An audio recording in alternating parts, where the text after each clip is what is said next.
Assalamualaikum warahmatullahi wabarakatuh. Perkenalkan nama saya Yurdi Alawa. Saya mahasiswa dari Universitas Muhammadiyah Riau dari D3 Keperawatan.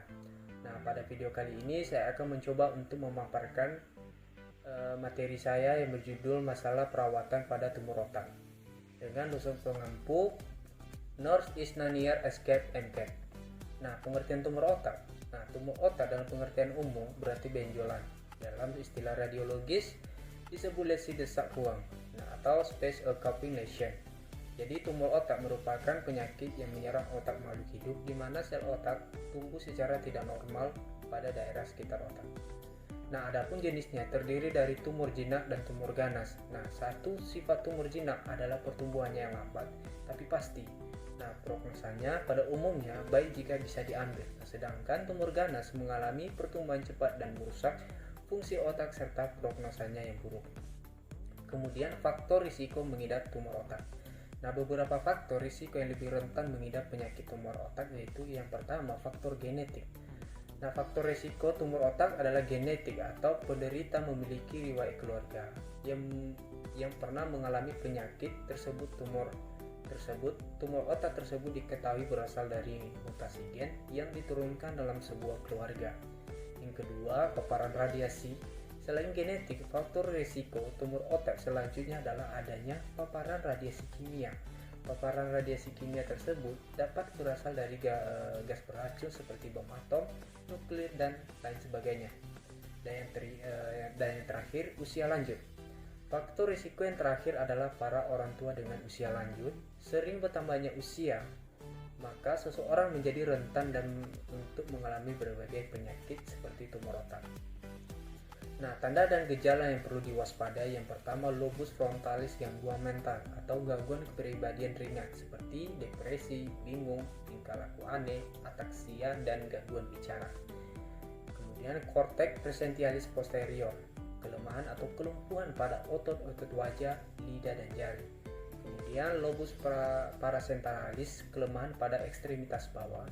Kemudian lobe occipitalis, kejang, gangguan penglihatan, nyeri kepala berat, peningkatan tekanan terasa di bagian belakang kepala.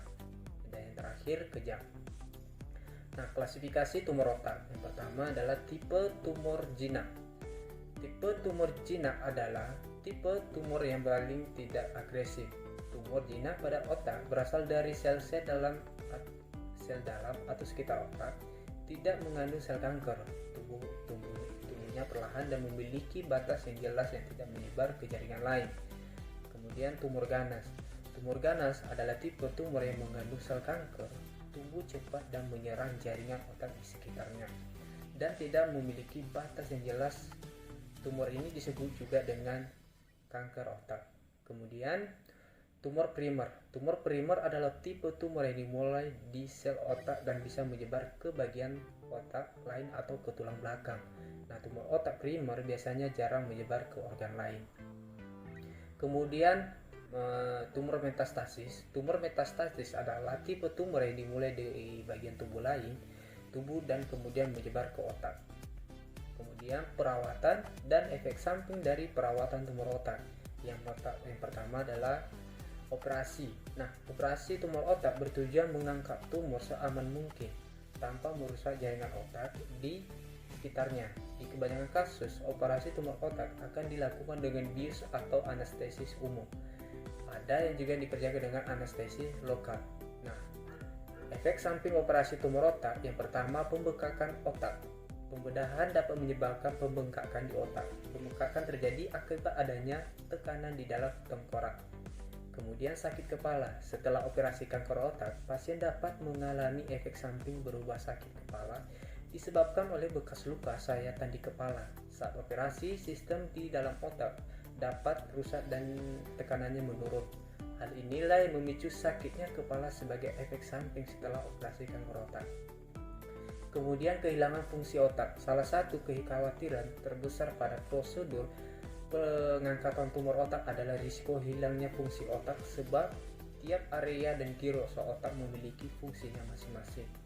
Yang kedua, radiasi.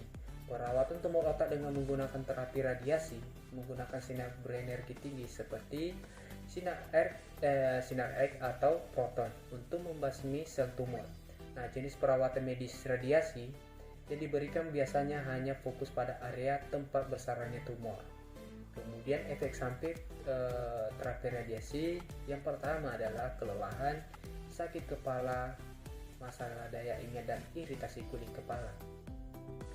Kemudian kemoterapi selanjutnya adalah perawatan tumor otak dengan menggunakan kemoterapi. Kemoterapi merupakan salah satu jenis pengobatan yang digunakan untuk menghancurkan sel kanker yang berbahaya bagi tubuh. Cara kerjanya adalah dengan menghentikan atau menghambat pertumbuhan sel kanker yang berkembang dan membelah diri dengan cepat. Nah, efek samping dari kemoterapi yang pertama adalah rambut rontok, kehilangan nafsu makan, penurunan berat badan, gangguan psikologis, sel darah putih menurun. Kemudian pencegahan. Adapun pencegahan tumor otak yang pertama, menerapkan pola makan sehat dan gizi. Menerapkan pola makan sehat dengan gizi seimbang, misalnya dengan mengonsumsi buah-buahan, sayur-sayuran, dan biji-bijian. Ditambah lagi, membatasi diri untuk mengonsumsi lemak. Kemudian, memeriksa kesehatan secara teratur. Memeriksa kesehatan secara teratur pun sangat penting untuk dilakukan, apalagi jika ada riwayat keluarga yang mengidap kanker otak sebelumnya. Kemudian, hindari radiasi berlebihan. Pencegahan tumor otak pun sangat penting dilakukan dengan membatasi radiasi langsung yang berlebihan pada tubuh. Misalnya dengan menggunakan handsfree saat sering menggunakan telepon seluler dalam waktu yang lama. Kemudian diagnosis. Yang pertama, anamnesa. Dari anamnesis, keluhan yang paling sering ditemukan pada tumor otak adalah nyeri kepala dan kejang. Nah, kejang dapat ditemukan pada 50-80% pasien tumor otak. Nah, nyeri kepala pada 30% pasien tumor otak dan 15% pasien mengalami peningkatan tekanan intrakranial. Kemudian pemeriksaan fisik. Pada pemeriksaan fisik, tanda klinis yang muncul tergantung dari lokasi tumor.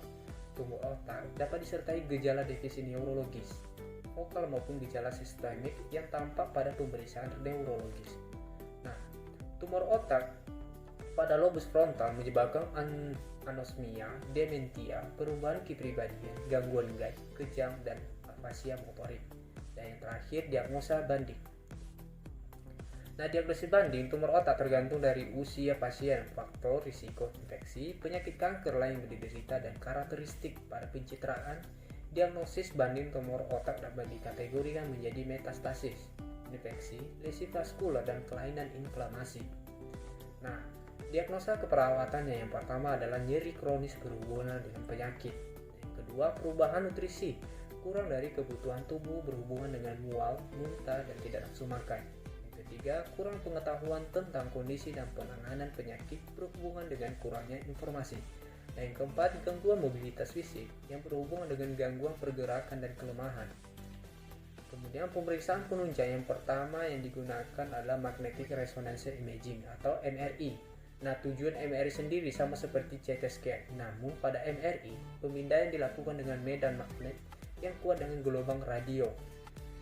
Coherence tomography. Yang kedua, coherence tomography scan atau CT scan. Nah, pemindaian CT scan dilakukan dengan bantuan sinar X untuk mendapatkan gambaran bagian dalam otak secara jelas. Dan yang ketiga, positron emission tomography atau PT scan. Nah, PT scan ini merupakan prosedur pemindaian dengan media nuklir dilakukan untuk memeriksa penyebaran tumor di seluruh tubuh.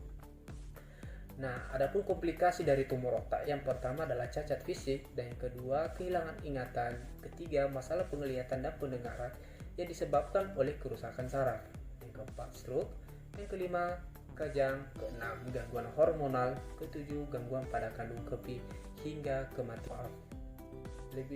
Sekian yang saya dapat sampaikan, lebih dan kurang saya mohon maaf. Wabillahi taufiq wal hidayah. Wassalamualaikum warahmatullahi wabarakatuh.